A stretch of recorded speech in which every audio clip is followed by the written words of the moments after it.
আসসালামু আলাইকুম ভিউয়ার্স, কেমন আছেন আপনারা? আশা করি অনেক ভালো আছেন। মানান্স ক্রিয়েশন ইউটিউব চ্যানেলের সাথে থাকার জন্য আপনাদের সকলকে অনেক অনেক ধন্যবাদ।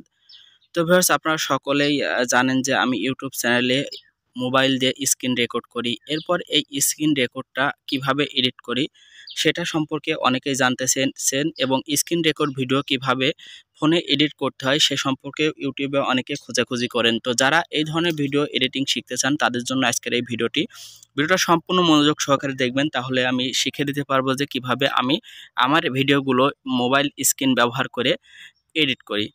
তো এটা করার জন্য একটা অ্যাপসের প্রয়োজন হবে। অ্যাপসটির নাম কাইনমাস্টার। যারা এডিটিংয়ের সাথে পরিচিত আছেন তারা এই অ্যাপসটির সাথে অবশ্যই পরিচিত আছেন। যারা এই অ্যাপসের সাথে পরিচিত নাই তাদের জন্য আমি ভিডিও ডেসক্রিপশন বক্সে অ্যাপসের লিঙ্কটা দিয়ে রেখেছি, ওইখান থেকে ইনস্টল করে নিয়ে ওপেন করলে এই ধরনের একটা ইন্টারফেস আসবে। এখান থেকে এই মাঝামাঝি প্লাস অপশনে ক্লিক করবেন। দেখতে পাচ্ছেন যে প্লাস অপশনে ক্লিক করার পরে তিনটা অপশন এসেছে। এখানে রেশিও, ইউটিউব রেশিও হচ্ছে 16:9। এটার উপর ক্লিক করার পরে এই ধরনের একটা টাইমলাইন ওপেন হবে। এখান থেকে একটা ব্যাকগ্রাউন্ড নিতে হবে। আপনার যদি পছন্দের ব্যাকগ্রাউন্ড গ্যালারিতে থাকে সেক্ষেত্রে সেটা ইউজ করতে পারেন। আমি এখান থেকে ব্যাকগ্রাউন্ডে ক্লিক করে এখান থেকে এক কালারের একটা ব্যাকগ্রাউন্ড চুজ করে নিচ্ছি। আমার অত ব্যাকগ্রাউন্ডটা এখন দেওয়ার প্রয়োজন নয়, আমি জাস্ট এডিটিংটা শেখাচ্ছি, যার কারণে আমি কিভাবে এডিটিং করি শুধুমাত্র এতটুকুই শেখাবো। তো এইভাবে দেখতে পাচ্ছেন ব্যাকগ্রাউন্ডটা নেওয়ার পরে এই যে ডান দিকে এটা টেনে ভিডিও লং বা শর্ট করতে পারবেন। এটার উপরে দেখতে পাচ্ছেন যে ভিডিওর কতটুকু ডিউরেশন এটা দেখাচ্ছে। আপনার ভিডিওটা কতটুকু লং সেই অনুসারে এটা বড় করে নেবেন। তো আমি বেশি একটা বড় করে নিলাম না, দেওয়ার পরে টিক মার্কে দিয়ে দিলাম। এরপর এখান থেকে লেয়ার অপশনে যাইতে হবে। মিডিয়া অপশন থেকে আপনি আপনার ফোনে যে স্ক্রিন রেকর্ডটা করেছেন সেই স্ক্রিন রেকর্ডটা এখান থেকে আনতে হবে। তো আমি একটা স্ক্রিন রেকর্ড সকালে করেছিলাম, সেখান থেকে স্ক্রিন রেকর্ডটা আনছি। এখান থেকে লেয়ারে যাবেন, তারপর মিডিয়াতে যাবেন। তো এখান থেকে একটা যে স্ক্রিন রেকর্ডটা আপনি করেছেন সেটা এখানে নিয়ে চলে আসবেন। নেওয়ার পরে এটা এইভাবে একটু লং করে দিবেন, দেওয়ার পরে ওকে দিবেন। এরপর গুগলে গেলে আপনি মোবাইল স্ক্রিন পিএনজি বলে সার্চ দিলে অনেক মোবাইল স্ক্রিন পাবেন। সেক্ষেত্রে আপনার ফোনের সাইজ অনুসারে একটা মোবাইল স্ক্রিন ডাউনলোড করে নেবেন। কেমন স্ক্রিন সেটা পিএনজি ফাইল আমি দেখিয়ে দিই।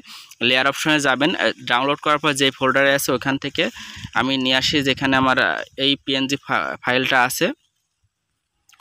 তো আমার এটা আছে, যেখান থেকে আমি সেটা নিয়ে আসি এখানে আছে। আমি এখান থেকে এই ধরনের একটা পিএনজি ফাইল যেটার ব্যাকগ্রাউন্ড রিমুভ করা এবং মোবাইলের স্ক্রিনটা, জাস্ট গুগলে যাবেন, সার্চ দেবেন। আমি একটু পরে দেখে দিচ্ছি এটা কিভাবে পাবেন। এখান থেকে এইভাবে ছোট বড় করবেন, তারপরে এখান থেকে সুন্দর করে অ্যাডজাস্ট করে বসিয়ে দিবেন। ওকে, আমার একটু বড় হয়ে যাচ্ছে, আমি একটু ছোট করে নিই।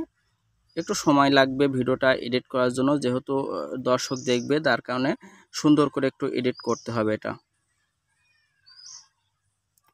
এভাবে বসিয়ে দিলাম, দেওয়ার পর এখান থেকে টিকমার্ক দেওয়ার পরে এইটার ডিউরেশন ভিডিওটা যতটুকু আছে এইভাবে টেনে ঠিক ততটুকু করে দিতে হবে, তাহলে ভিডিও শেষ পর্যন্ত এটা পৌঁছে যাবে। তো দেখতে পাচ্ছেন সুন্দরভাবে মোবাইল স্ক্রিন এখানে রেডি হয়ে গেছে। এরপর লেয়ার থেকে বিভিন্ন লগো, ইফেক্ট অনেক কিছু যোগ করতে পারবেন। তো আমি এত কিছু আপনাদের দেখাবো না, আমি শুধুমাত্র দেখালাম যে কিভাবে এই ধরনের একটা স্ক্রিন রেকর্ড ফাইল মোবাইলের পিএনজি দিয়ে এভাবে এডিট করতে হয়। এরপর এটা সেভ করার জন্য ডান দিকে উপর দিকে এক্সিট অপশন আছে, এটার উপর ক্লিক করার পর এখান থেকে এক্সপোর্টে ক্লিক করলে এটা কিছু সময় নেবে এক্সপোর্ট হয়ে যায়, তারপর আপনার ভিডিওটা রেডি হয়ে যাবে। তো আশা করি বুঝতে পারছেন এই ধরনের ভিডিও আমি কিভাবে এডিট করি। আর পিএনজিগুলো কিভাবে পাবেন সেটা বলি। গুগলে চলে যাবেন অথবা ক্রোম ব্রাউজারে চলে যাবেন, যাওয়ার পর ওখানে যে লিখবেন মোবাইল স্ক্রিন পিএনজি, এটা লিখলেই চলে আসবে, বা মোবাইল ফ্রেম পিএনজি এটা লিখলেই গুগলে অনেক পিএনজি আসবে। সেখান থেকে আপনার মোবাইলের স্ক্রিন সাইজ অনুসারে একটা সুন্দর করে বেছে নেবেন। তো আশা করি বুঝতে পারছেন। বুঝতে পারলে অবশ্যই ভিডিওতে একটা লাইক করবেন, কমেন্ট করবেন, বন্ধুদের সাথে শেয়ার করবেন, আর যাওয়ার আগে কাইন্ডলি চ্যানেলটা সাবস্ক্রাইব করবেন। আর কি ধরনের টেক রিলেটেড ভিডিও চান সেটা কমেন্ট করে জানাবেন। তো ভালো থাকবেন, সুস্থ থাকবেন, ধন্যবাদ সকলকে।